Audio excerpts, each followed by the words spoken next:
I'm Chris Kane, Executive Director at CPWR, the Center for Construction Research and Training.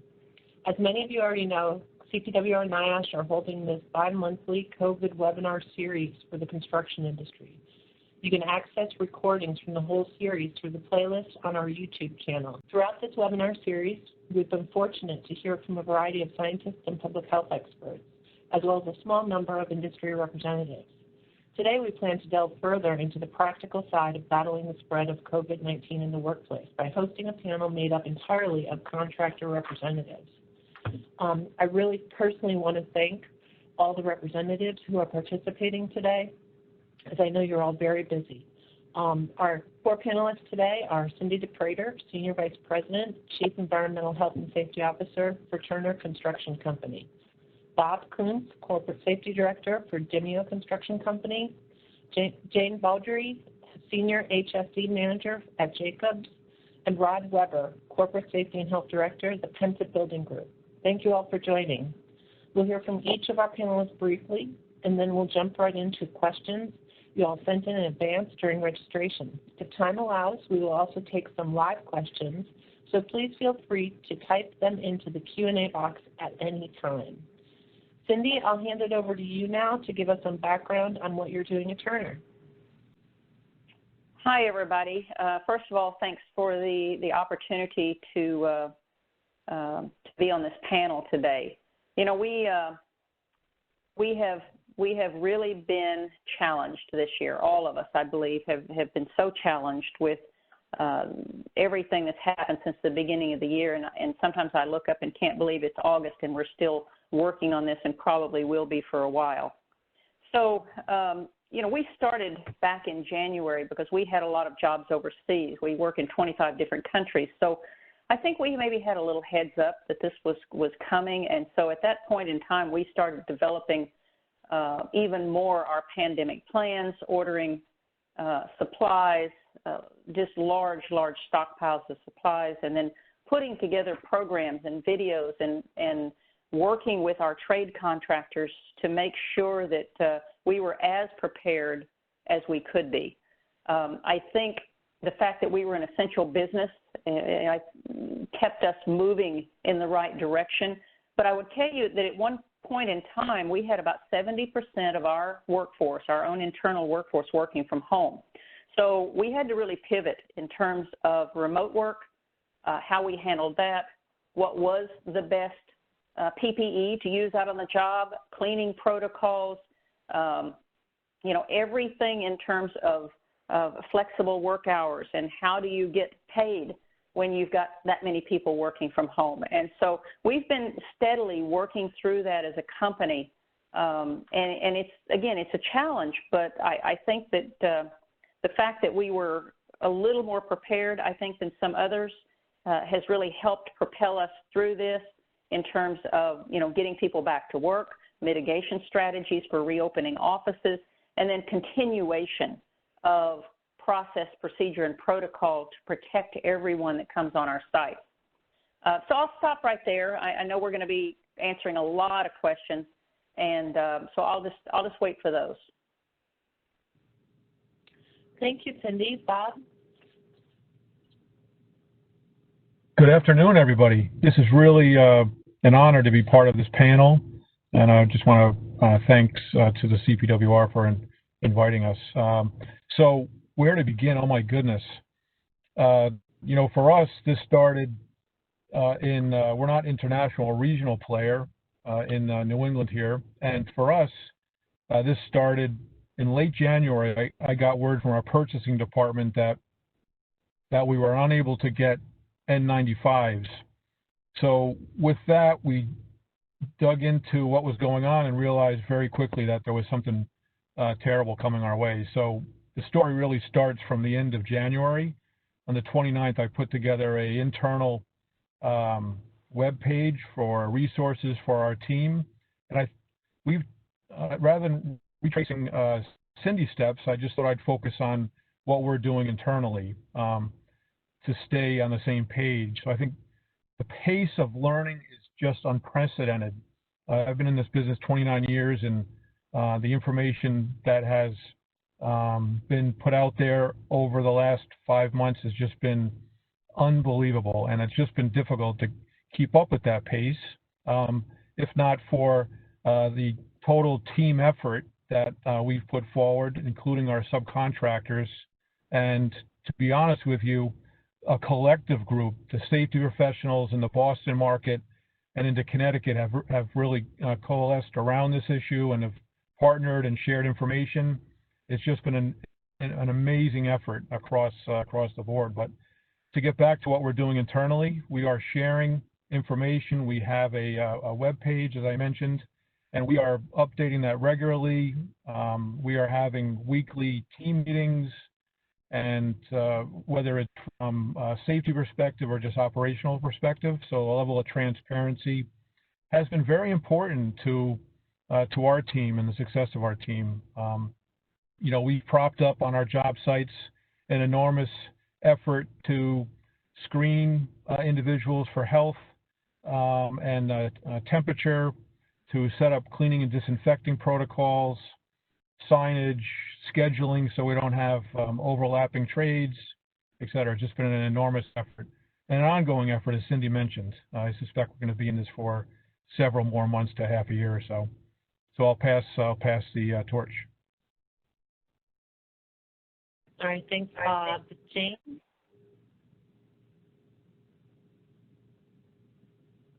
You're on mute, Jane. Somebody's got to do it. I'm happy to be the one. So thank you again. I did also want to share Bob's appreciation for being invited to participate. I'm really very proud to support CPWR, and I love learning myself from all our colleagues here across the industry. So a little bit about Jacobs. So I support our life sciences work in North America, and to be honest, life sciences, that line of business globally is the biggest and, quite frankly, almost sole deliverer of CM services in the entire Jacobs organization. And so much of what we're doing is being driven by those life sciences customers. So on one hand, happily, but then on the other hand, somewhat sadly, we're working. We never missed a beat. On one hand, that's good for our workforce because they're able to, you know, keep a salary and support their families. But on the other hand, there's a lot of stress that goes along with having to report to work in this environment.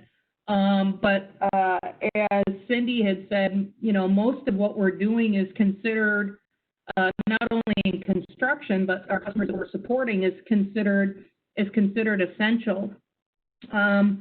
Because our remit is to keep the supply chain going and to keep ensuring that our customers' existing oncology vaccines are staying on track to get to market, and the new COVID vaccines that they're developing, you know, meet this warp speed expectation established by the administration. You know, we're all hands on deck. I would say that our office opening process is incredibly rigorous. I think we've opened maybe 2 in the world, but it's pretty rigorous. But the good news is it's not solely led by HSC. It's led by a combination of HR professionals, legal professionals, the real estate folks. So that's been a big asset that our office folks have other resources to draw on, you know, the development of those plans.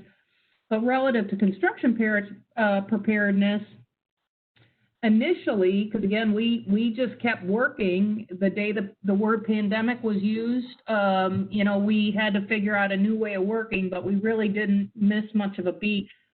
Initially, our response was driven primarily by the CDC's guidelines, but over time, we've been taking advantage of technologies that we've been learning about and best practices that we've been learning about to maintain and sustain a healthy workforce. So with that, I'll kind of hand it over and look forward to answering any questions anybody might have. Jane. Rod, you're up.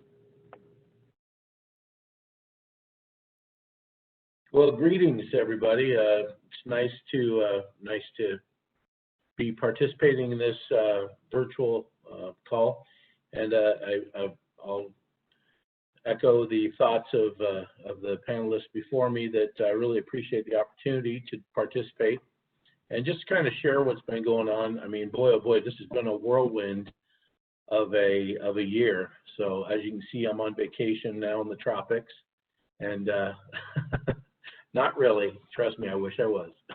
No travel, right? But in all seriousness, it has been a whirlwind of a year, and I'm sure a lot of people are ready for 2020 to be over, and we could hopefully have a vaccine at the end of the year here soon, and we can move on in 2021. But I'll tell you what, we've had some real challenges. You know, I know Bob's kind of anchoring the West Coast or the East Coast, and we're kind of anchoring the West Coast. I think, you know, he's about as far east as you can get in America here. You know, he's out there working at Harvard and Yale, and we're out here working on the West Coast. We have some jobs like at Pepperdine and USC.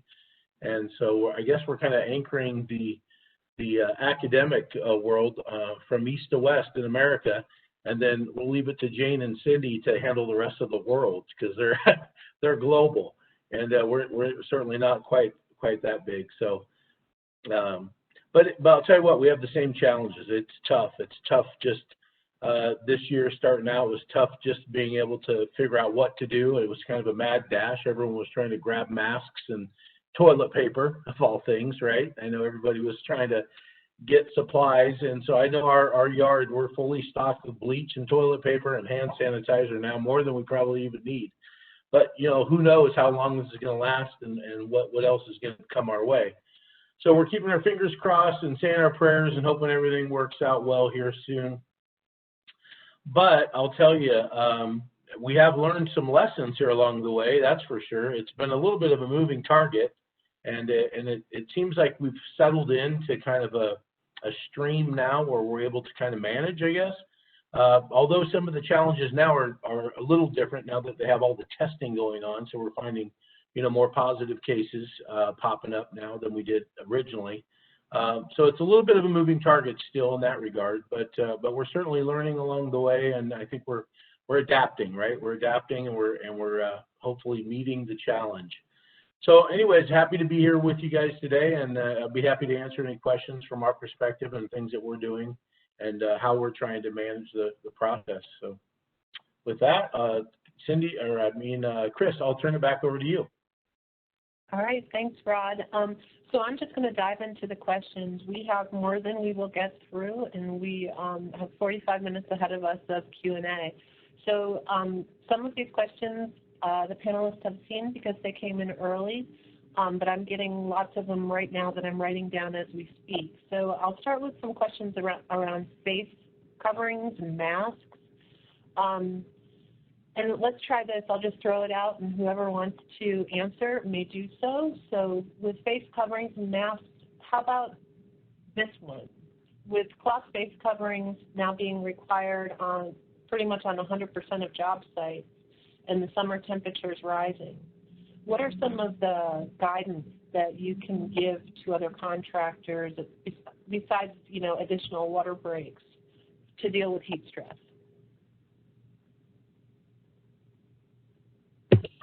I can tell you one of the things that we're doing at 2 of the sites here in North Carolina where it's awfully steamy and awfully humid, they've also added water misters to the break areas.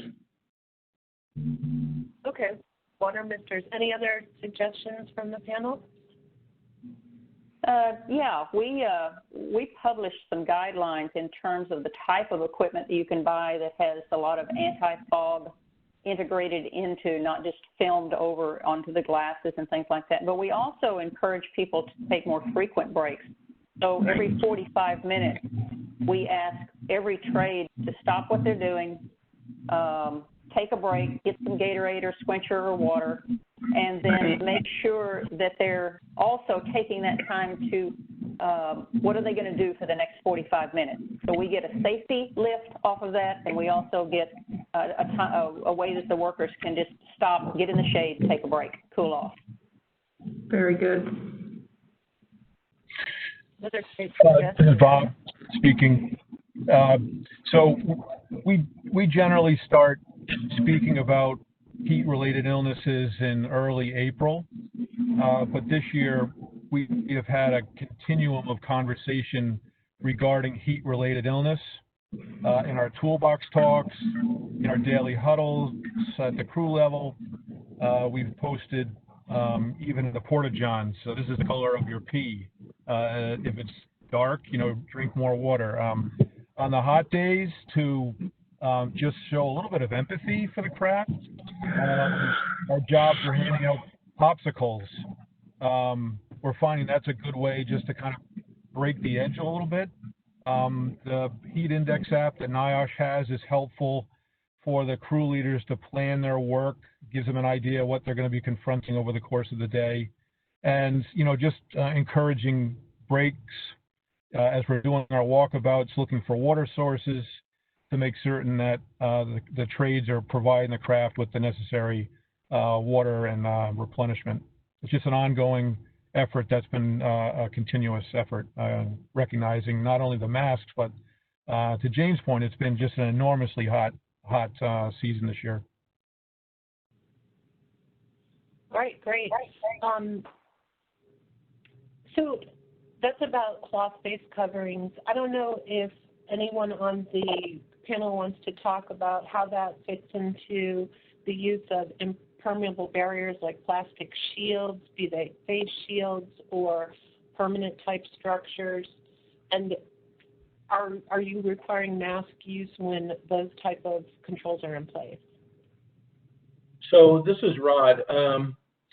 I'll just chime in on this. I think one of the things that we're looking at, and I know CDC published something in their recommendations under the guidelines, that they do give an exemption under the recommendation. Now, of course, you're going to have to look into this with your state local ordinances as well to make sure that you're in compliance, and whatever particular rules you may have on a job site, the owner may require certain things as well. But we're looking at opportunities to maybe have guys wear face shields,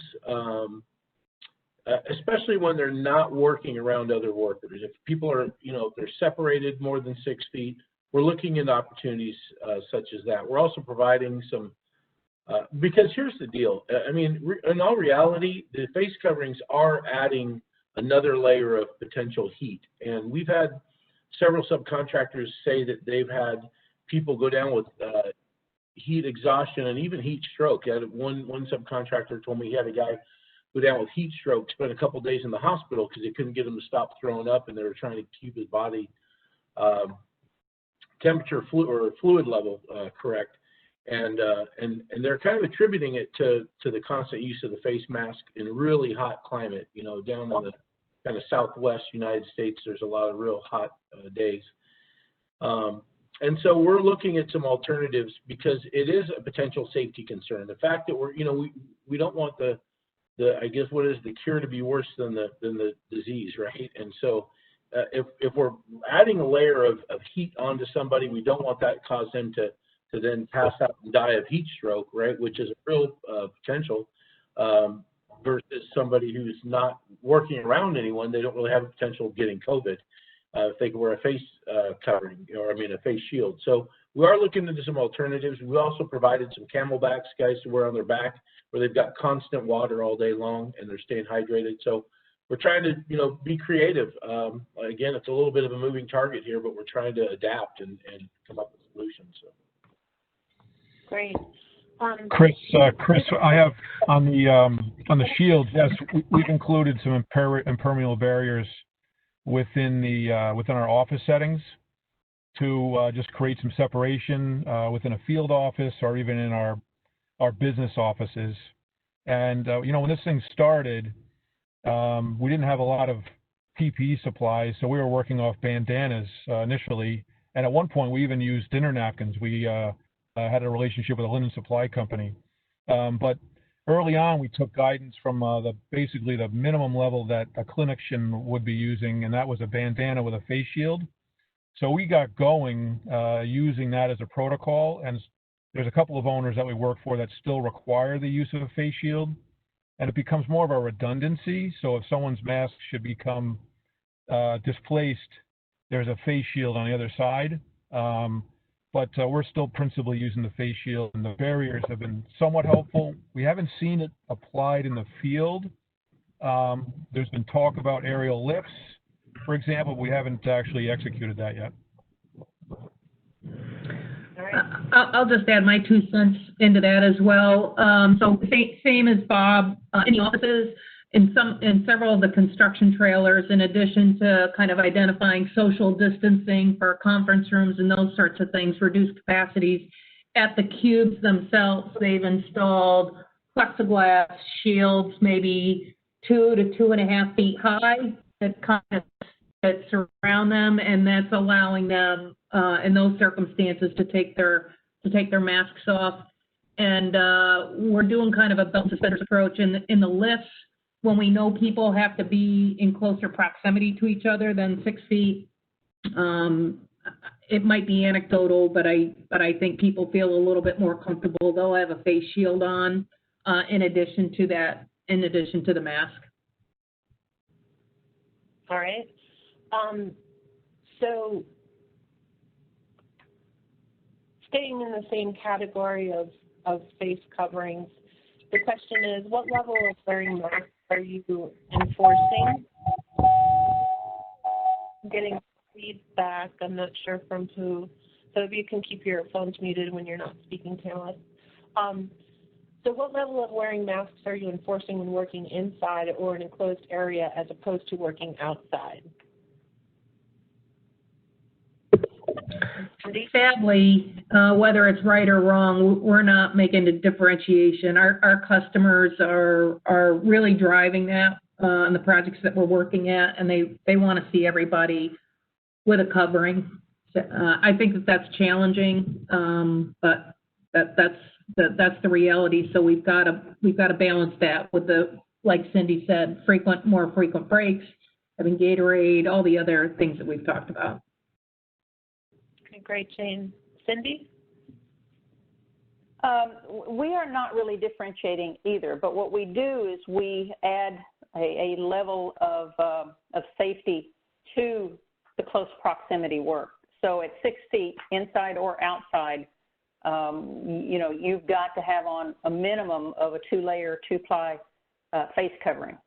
And beyond that, if you have to do close proximity work, closer than 6 feet for more than 10 minutes, you have to go to minimum of a surgical mask or a KN95 with a, if you've got the KN95, you can just use a spoggle or a goggle, something that has the foam around the eye to keep any splash or droplets from getting into that zone of breathability or in your eye. We have these, what we call Vader masks. So it's a combination of a spoggle with a small face shield. It looks like the paintball type mask, but it's really, really effective, and it's fog resistant. And under that, you would have to have a minimum of a KN95.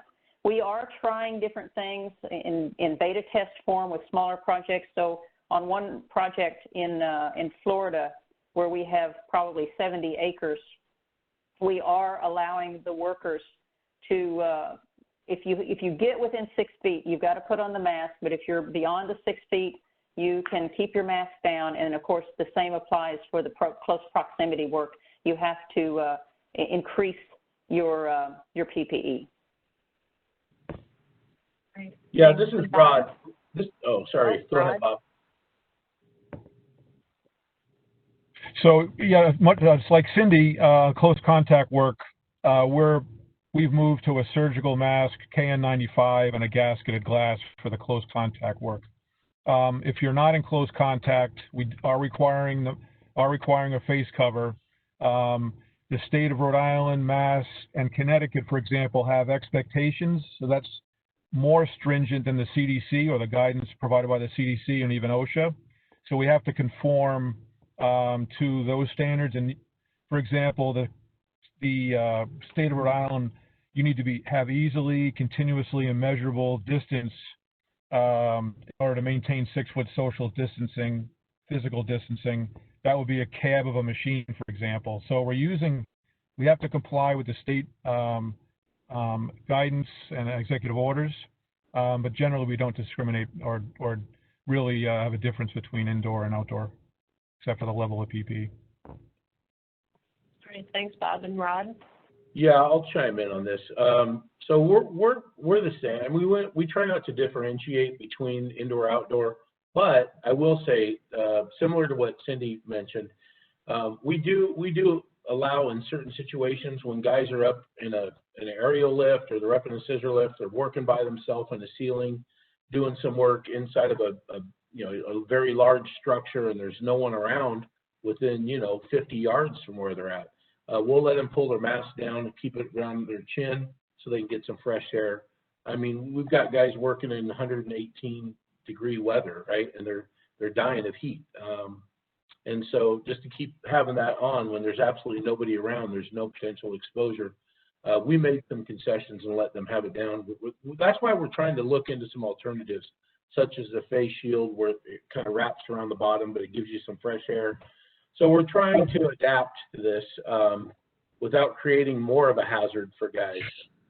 But we're really trying to be pretty strict on just having people keep it up. And then obviously during lunch and break, as long as they're separated more than 6 feet, that's their chance to get some respite. Pull that thing down, get some food, get some drink, get some fresh air, cool down. We're trying to provide some lunch areas that are shaded, that have either a mister system or some fans, and giving people a break that way as well. So, because it's just super hot, and this is not helping. So. Great, thank you. We're going to stay on masks for a little bit longer. There's a lot of questions that are both coming in as well as that we had already. But one of the questions I wanted to ask was what methods are used to extend the use of disposable respirators to assure they remain protective? If anybody wants to comment on that.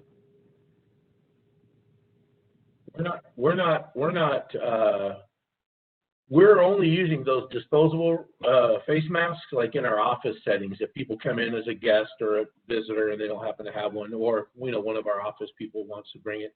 But we've issued neck gaiters and face masks, and I mean such a huge variety that are reusable and washable that people can rewear. We're trying not to use those disposable single-use ones where people feel tempted to kind of reuse those. So. Okay. Anyone else want to comment on reusing disposable respirators? We do allow it, and it's only because we've got the heightened standards within 6 feet. So if you think about the work, and that's one of the things that we started really early with our lean team, was reimagining and redesigning the work so that we can keep people 6 feet apart. Taking each task as we can, mostly the high-risk work, and saying, how can we keep people apart? And if we can't, how long will it actually take them to do that task in close proximity? So if they don't sweat it through, they don't get it wet, we've got protocols for donning and doffing all of that equipment, and then we issue paper bags that they put their names on, and we don't see that very much, but we at least have allowed for that that aspect of the work to be done. So they put it in a paper bag that allows it to stay as fresh as it can be. If they sweat it through or they get it wet, we throw it away and we give them another one. But the protocols are, typically what you would expect. Wash your hands, take the mask off, wash your hands, put it in the bag, wash your hands, and the process just continues. Okay, thanks, Cindy. Jane? We, at our job sites, our biggest jobs with our biggest pharmaceutical clients are in Virginia and the Research Triangle area. And we meet the guys and gals at the turnstile, and we give them 2 or 3, and if they need more, we'll give them another one. But I can tell you, it's impossible to wear just one a day. Oh, and I should add, the customer has driven the fact that they want us to use that particular mask, because for them, from a visual cue standpoint, they can have confidence that they're wearing an effective type of PPE. So when you have the homemade ones and you have gaiters, you don't know whether things are single ply or double ply when you're looking from afar. And by the way, Big Brother is definitely looking, which adds additional stress. But these guys and myself, to be honest, I don't do physical labor. I don't do anything that requires any exertion. And just standing and watching and talking with these folks and walking around the job site, I'm steaming up and I'm condensating. So they're going through them quickly, and we give them as many as they need because it's just hygienic and et cetera. All right, thank you. One of the questions a few questions came in during this related to the topic of respirators is difficulty getting them. What are some of the challenges? And I know, Cindy, you've stated you're using KN95s, and Bob as well. I'm sure you're using N95s if you have them available. What are some of the challenges in getting respirators as opposed to cloth face coverings? Well, right now, you can just about get anything that you need. It was several months ago that you couldn't get them. And, of course, the issues were every vendor in the world was coming out into our networks and sending us emails. And so, fortunately, all of our masks came out of China. They came directly out of China. But we have vendors over there that we've been relying on for years. So we know they had the FDA certifications. But, I'd encourage everyone right now to go ahead and stockpile at least a 3 to 4 month supply of what you need while they are available, and the price from the supply chain right now is a bit lower. Those masks will keep for a long period of time if you keep them in a good dry place. So, right now I still think you can get what you need. Great, thank you. And Bob, did you want to respond?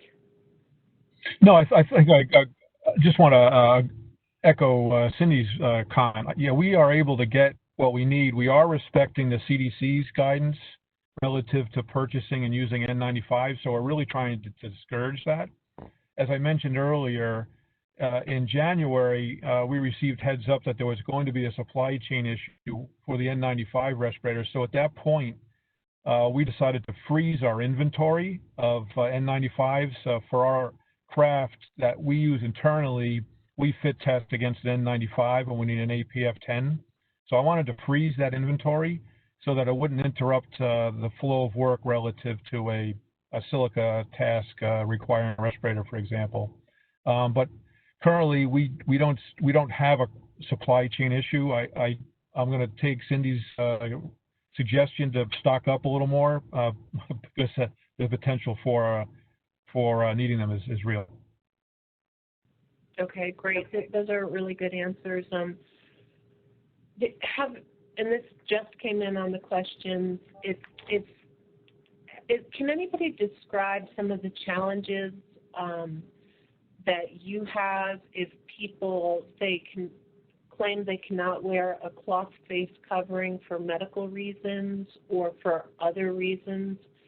Are there any tips that you have to help ensure that the rules are followed as far as cloth face coverings go, separate from respiratory protection? If anybody wants to respond to that. This is Bob. So, we've had several conversations, not many, but we've had some conversations relative to a worker's concern, individual's concern about oxygen saturation. The mask is interrupting the ability to inhale oxygen or expire carbon dioxide. So you're starting to see now on YouTube doctors from the clinical setting using an oximeter, for example, to show that oxygen saturation hasn't been a problem. And I think just anecdotally, those YouTube videos are helpful to support the conversation. Relative to someone not being able to wear the respirator, I would suggest that if they're not able to tolerate a respirator, that they just might be in that group that needs to make a decision about where they're going to be over the next few months. If they're in that situation, they may need to make a decision about what are they better off in a different industry or not. There are PAPRs available. So given the limited number of inquiries we've had, that's a potential. But then you have the issue with the exhale valve and droplets being released through that. So that sometimes isn't a viable solution either. Having a doctor's opinion may be helpful to comfort them. We haven't run across an enormous amount of it, and usually the conversations we have been a solution. And I would tell you from our perspective, one of the things is we've had a few of those, not many, and I agree wholeheartally with Bob. You have to get your HR person involved, and then typically what you have to do is send that job description to the doctor, let them come back with a doctor's note that validates why they can't, and then under the ADA, if a reasonable accommodation can be made, that's great. But in these times, and because this is a pandemic, we would not allow them to work without a mask in and around other people and take that risk. So once we lay out their options and ask them to go to the doctor, get it confirmed by a doctor, bring it back, it typically goes away. And it's unfortunate, but we can't allow someone else to put somebody else at risk. So, thank you. Chris, can I just add on to Cindy's remarks?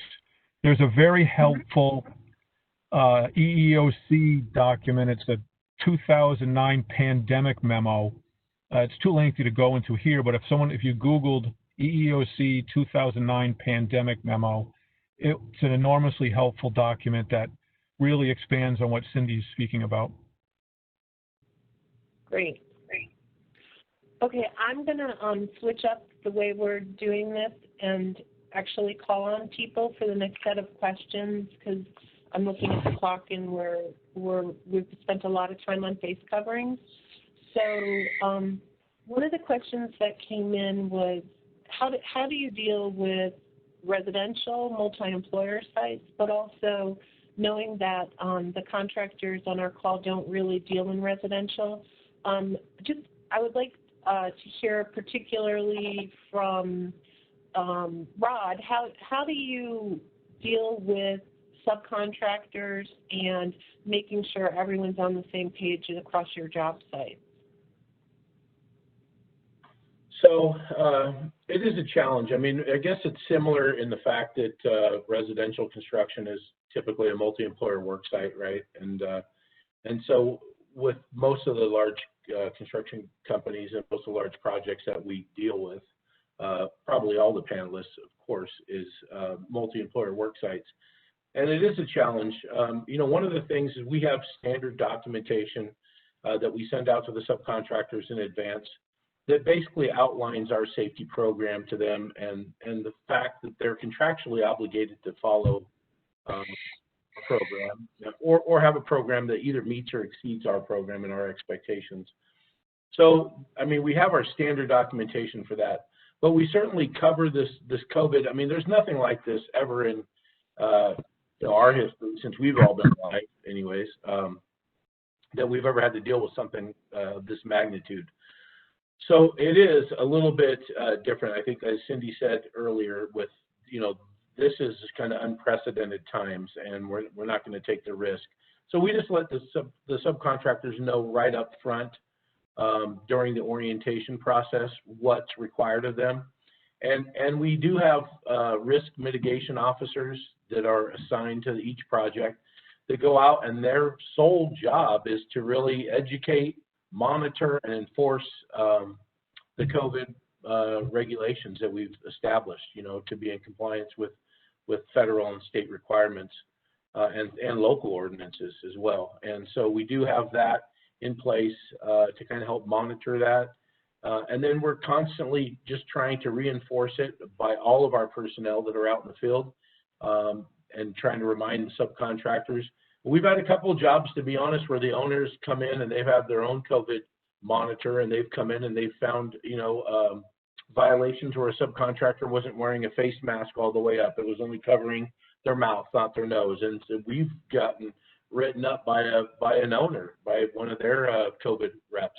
And so on several of our jobs, we've just had to implement basically a zero tolerance policy, similar to what you would have with, say, fall protection or one of the other life-threatening type injuries.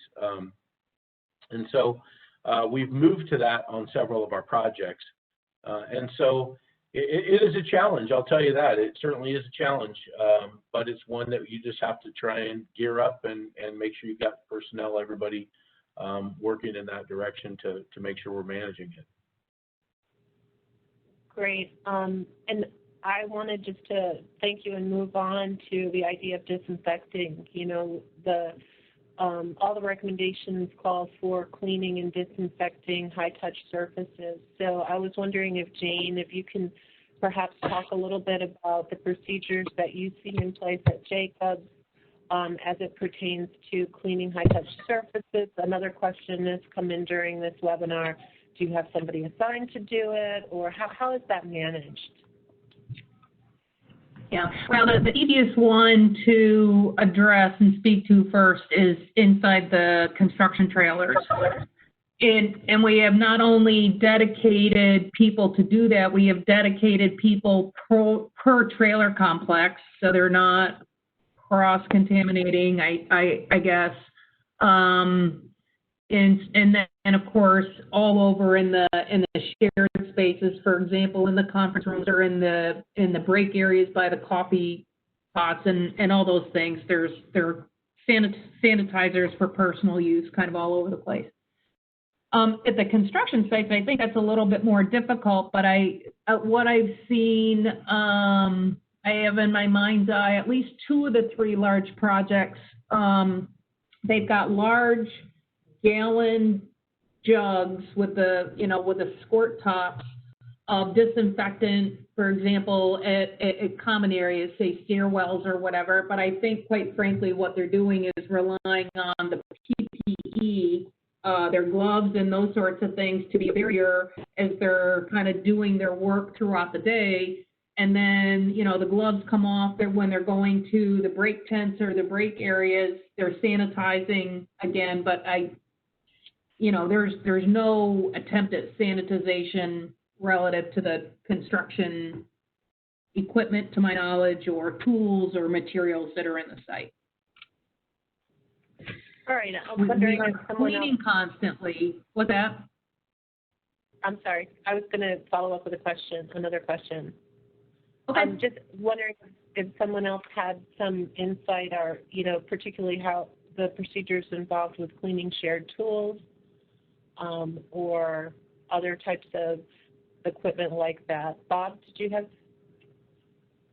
Yeah, so, one of the things we're trying to do is minimize the cross-contamination. So if someone's using an aerial lift, just have one person operating the controls. A lot of the tool manufacturers are making cleaning and disinfecting procedures available. Bosch, for example, have with the electronic components, you don't want to use bleach. So they've been issuing guidance on how to clean and disinfect their tools. We have, like Rod mentioned, we have cleaners that we have going around the job for all the high-touch surfaces. Porta-johns twice a day with a bleach solution, and then for the partners on the job, we require them to identify the areas and the manner in which they're going to be cleaning and disinfecting their tools and break tables, et cetera. So we have an expectation that they're going to participate within their work areas. We'll take care of the high-touch common areas, and the expectation is they're going to take care of their work areas and tools.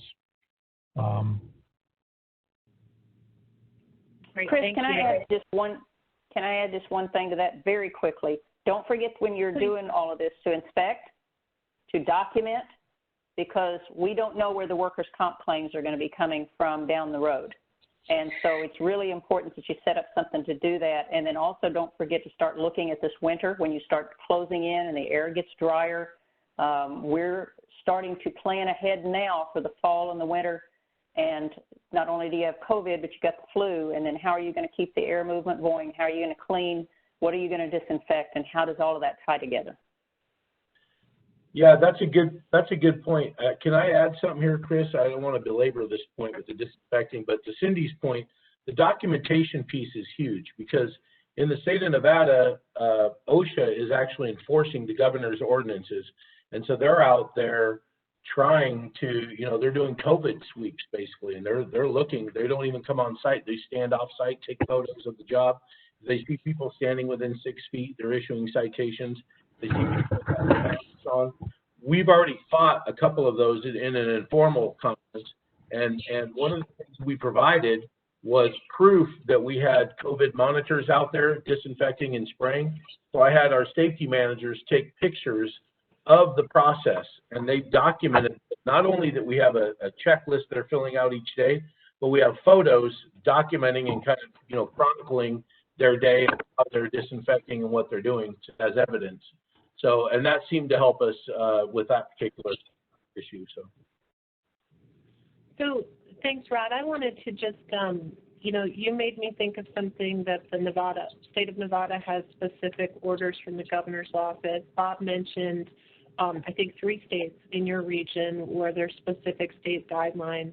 I'm going to put a plug into LCOSH, our COVID clearinghouse we have on, which I've already posted in the chat box, but we'll make sure to post again, our LCOSH COVID clearinghouse, where we try to track all these state regulations, but it also ties into a question I've seen come in during the live chat, and people, there are just probably hundreds of questions I'm getting both through chat and through the Q&A, so we're definitely not going to get to all of them. So I try to pick out the ones that, hit on more than one question. How are you dealing with interstate problems? We'll talk about the international problems that 2 of our reps, I'm sure, have challenges on, but we have, workers who travel between states. We have contractors who have jobs in multiple states. What are some of the challenges you're seeing, and how are you overcoming them with regard to New York having Maryland on the not welcome list and things like that? I don't know if Bob, if you're a good person to take this, but I'm just throwing it out there for you. Sure. So thank you. To Cindy's point that she made really early on, construction is an essential business, and that's been reinforced through executive order in the states that we operate within. And because of the essential nature of construction, the travel orders do not apply. So it's important that you review the state-specific travel orders, executive orders that basically support those guidelines, and really parse through those to understand what exactly they're looking for. Typically, essential businesses are exempt from the 14-day quarantine, but there may be some exceptions, but that's not the same with personal travel. So we're having to support decisions that our employees are making relative to personal travel now, and part of our information that we share with our employees is keeping them current on the personal travel orders. I'll jump in here, Chris. While both gentlemen are absolutely correct from a legal standpoint, just the approach that Jacobs and our customers are taking. If we ask people when they're coming to the job, if you're coming from a state that is currently a hotspot or an area that's a hotspot, they're requiring those folks to either get tested and prove that they are not sick, that they're not carrying or not positive, and or they're saying you've got to quarantine for 14 days before you can come to the job. And similarly, no air travel. If somebody's traveling by air, it doesn't matter where they're coming from. Again, there's a quarantine implication. So, in a lot of cases, now you're introducing a new risk. We've got people driving from the Midwest to come to work, or North Dakota to come to work in Maryland or North Carolina so that they can work. But it's kind of a mix. Yeah, it definitely sounds like it. I'm going to throw this one at Cindy, or maybe Bob, but How in your view is the industry dealing with paid family leave issues during the start of the school year? Any guidance or insight on that? Yeah, I'll start and then Bob can jump in. We have, oh my gosh, we have about 7 different options that we're exploring right now, including working with companies that provide child care and elder care for employees who have those concerns. So a lot of our plans revolve around what I would call flexible time. So if you could work from 8 to 10 or 4 to 8, if your job allows for that and we can work around that, then we have that option. We also have all the, everything from part-time. You can actually, with our company, you can work 20 to 40 hours and still collect your benefits. So if there's a concern there with, I need to homeschool my children for a period of time and I want to go to a reduced schedule, you can do that. You can also go all the way up to a leave of absence for 6 months. And so we are very, very flexible in terms of remote work. And then when you get to the remote work, we have all kinds of protocols and process in place to make sure it's a safe environment, a healthy environment, that they're connected to the business and they're connected to people. As we look back on this a year or 2 from now, the implications of not networking and young people coming in, we're still hiring about 400 people a year directly from colleges and universities. So they won't be starting in an office or a job site. They may be starting at home. So we've got to figure out how to connect them, make sure they're tied to a mentor or a resource so that they don't get behind. But it's a challenge, and I think we're up for the challenge, which is good. But I'm fortunate that Turner is a very flexible company when it comes to these types of situations. Great, thank you. Bob, did you want to add anything to that? Well, no, just to go back to the index, I guess, and the index would be the Families First Coronavirus Response Act, and that term that ends at the end of this year. So a person who has to care for a child that isn't going to school based on a COVID reason, can make application for 12 weeks of pay within the context of the Family First Coronavirus Act. I mean, we haven't seen much of it yet. We have seen a little bit relative to the 2 weeks of sick time from the craft side, and it becomes in part documentation to support the absence, which is kind of contrary to CDC's guidelines and guidance relative to getting doctor's notes. But there are tax credits and things that are involved, so the documentation to support that is a little bit more onerous. Great. This question is completely different. It's about health screening. I'm assuming everybody is doing things like temperature checks and symptoms checks at the beginning of each workday, so I'm not going to ask that question. But how are you dealing with the situation? When does that become medical records in your view, as far as they're required to be maintained under OSHA? How do you deal with that? And likewise, just when is an infection of a worker in your employment reportable or recordable under the OSHA 300 log and under the regs? If anybody wants to jump in on those 2 issues, I'd appreciate it. Well, I know we don't have a lot of time left, but relative to the recordability, I would refer to the OSHA memorandum dated May 19th. It's an updated directive that spells it out very clearly how to make a determination relative to a COVID case in the workplace.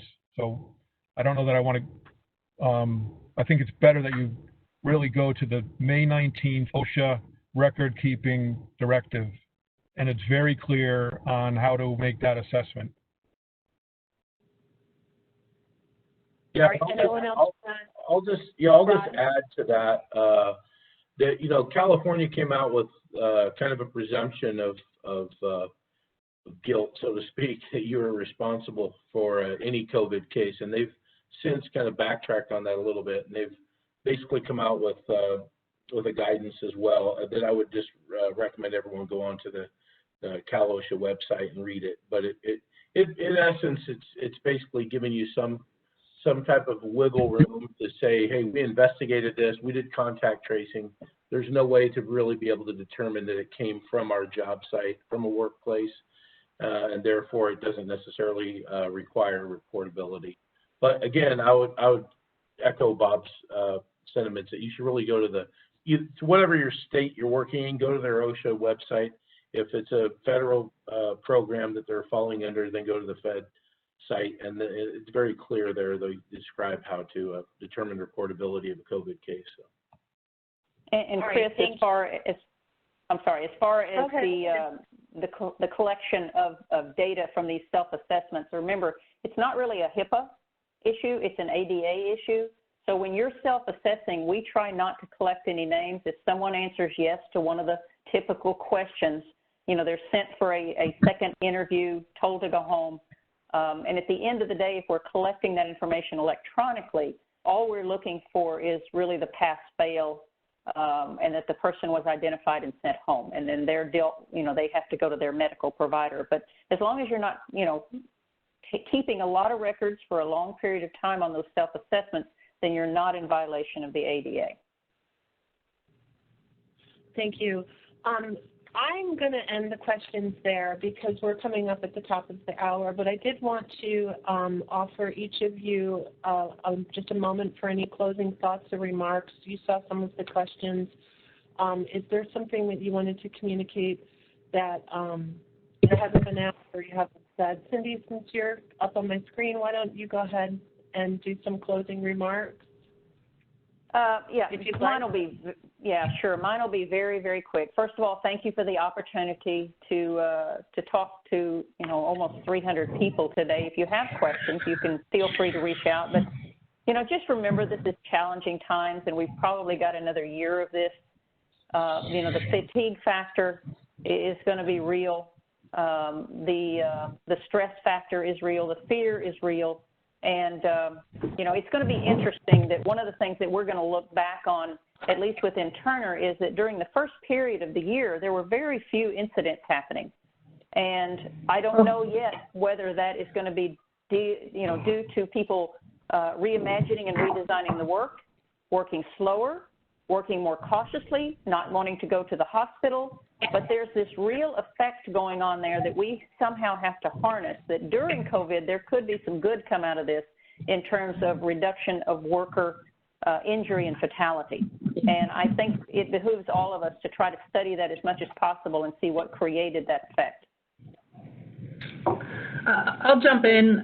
Cindy, thank you. That was a great comment. I would say also on the issue of fatigue, we actually did some ad hoc polling, very unscientific, but we were asking people about their level of fatigue during this time versus previous times, and the common response or the overarching feedback was on a normal shift in normal circumstances where they're starting to feel fatigue at 2 or 3 in the afternoon from their shift work, they're now feeling it at 10 or 11 in the morning. And I think it's the implication of all of these added stressors, physiological and otherwise.